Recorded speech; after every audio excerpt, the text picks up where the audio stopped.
qu'il faut que l'Afrique, Oui, on arrive à bannir les coups d'État en Afrique. Aujourd'hui, on vous voit en tout cas, disons, être au devant de ces personnes qui viennent sur le devant des scènes, sans pour autant passer en tout cas par des urnes. Qu'est-ce qui peut bien expliquer aussi ce virement procès? Sur ce point, vous vous trompez.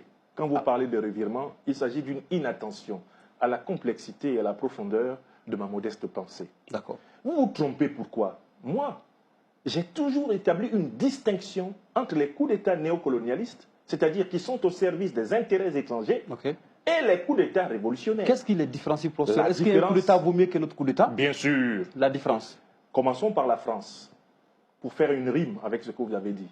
La 5e République française, dont on se gargarise de ce côté de la Méditerranée, est née d'un coup d'État mené par le général de Gaulle, soutenu par l'Angleterre, soutenu par les troupes africaines des territoires sous tutelle ou sous colonie française. C'était Pétain qui était au pouvoir. De Gaulle est d'ailleurs condamné à mort par contumace. Il revient, il renverse Pétain. Pourquoi?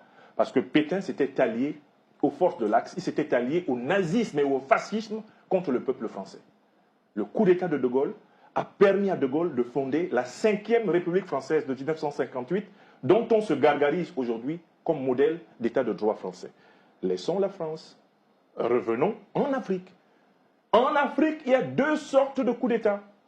Il y a des coups d'État qui sont faits par des agents néocolonisés, des valets de la France-Afrique, pour restaurer dans notre sous-continent des gouvernements qui bradent l'or, le pétrole, le manganèse, l'uranium, le coltan, nos richesses aux puissances étrangères. Ces coups d'État, on les appelle néocolonialistes. Et ces coups d'État néocolonialistes ne sont pas que militaires. Ils sont également civils et constitutionnels, avec des gens qui violent les constitutions, qui modifient les constitutions, des gens qui fraudent aux élections, des gens qui excluent les opposants politiques des concurrences électorales. Ce sont des putschistes. On a tendance à ne voir que les putschistes militaires en oubliant que les coups d'État, ils peuvent être civils, ils peuvent être militaires. Et il y a les coups d'État révolutionnaires, ceux qui sont faits contre les intérêts néocolonialistes et impérialistes. Et pour répondre aux aspirations populaires pour le contrôle des richesses. Un peu comme ce Mali qui maintenant contrôle de mieux en mieux son or, comme le Niger qui contrôle de mieux en mieux son uranium, comme le Burkina Faso qui construit maintenant des autoroutes à 2 fois 4 voies sur budget sécurisé personnel. Des coups d'État de cette nature, Oumar, ils répondent au progrès populaire. Ils sont de la même gamme que le coup d'État de De Gaulle en France. Nous, Africains, sommes élevés au mépris de notre propre histoire. Nous sommes élevés à la confusion intellectuelle sur notre propre histoire.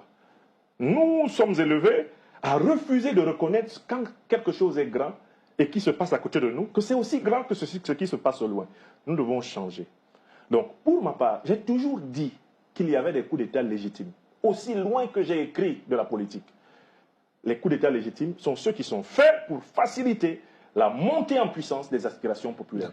Pour moi, l'alliance des États du Sahel, au Mali, au Burkina Faso et au Niger, elle est portée par des militaires africains exemplaires. J'aimerais en avoir de tels dans mon pays natal, le Cameroun. L'Afrique centrale a soif d'Assimi Goïta, elle a soif de Tiani, elle a soif de Traoré. Des hommes comme ça émergents de nos forces de défense et de sécurité, ce serait un bonheur pour l'Afrique centrale. Est-ce que de tels propos, professeur, ne craignez-vous pas que ça puisse être interprété comme étant une atteinte à la sécurité de l'État d'un pays? Ça vous fait rire. Mais écoutez, de toutes les façons, je dis que ce qui s'est passé au Mali est un bon exemple pour toute l'Afrique.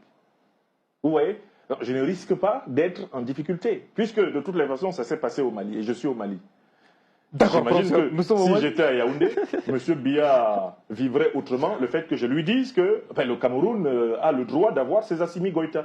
Mais pourtant, les Assimi Goïta du Cameroun existent. Il leur faut simplement avoir le courage du véritable Assimi Goïta. Donc vous êtes fiers des combats qui ceci, en tout cas ces États ont s'entraîné aujourd'hui. Quand nous marchons, moi je voyage à travers le monde encore. Quand je vais en Amérique, quand je vais à travers l'Europe, quand je vais en Asie, où que j'aille dans le monde, nous, les Africains, nous sommes regardés avec respect depuis que cette révolution sahélienne s'est levée. Depuis que les présidents Goïta, Traoré et Tiani se sont levés, le regard du monde sur nous est largement différent. Parce qu'ils ont montré qu'il n'y avait pas de signe indien.